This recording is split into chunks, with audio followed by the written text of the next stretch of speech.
When solving various problems containing force vectors, we tend to draw these forces beginning from the center of the body on which they are applied. Although it is naturally understandable that when pulling a block by a rope, the attachment point of the rope is the position where the tension force is being applied, we still tend to simplify the diagram by shifting the vector to the center.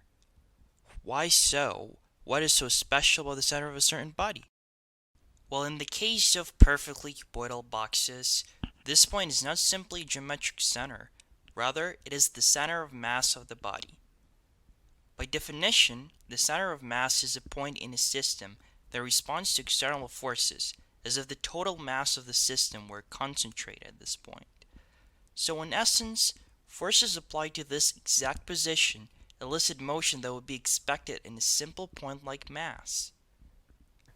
An effect of this is that when pushing or pulling the body by its center of mass, no angular acceleration can be obtained, only linear acceleration. If we segment a rigid body into n parts, the formula to calculate the position of the center of mass is as follows. In actual practice, however, it usually will be calculated through integration, or by attempting to balance the object on a single point. The center of mass also possesses another interesting characteristic. It can be used to isolate linear and rotational motions of the body.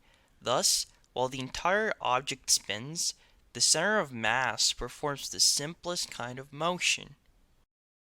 This can be easily observed from the experiment we've conducted, in which we throw a notebook and a ping pong bat.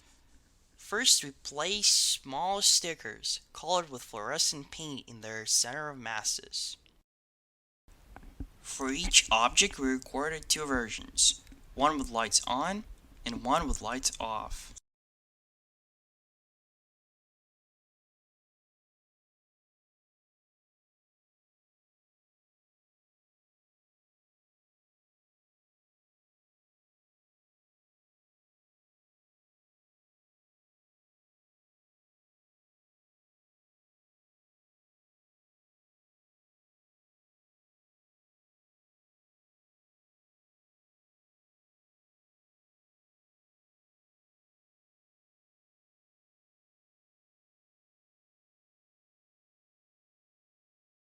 When the lights are off, even though we can see the body moving parabolically, it is not easy to isolate the movement from the rotation.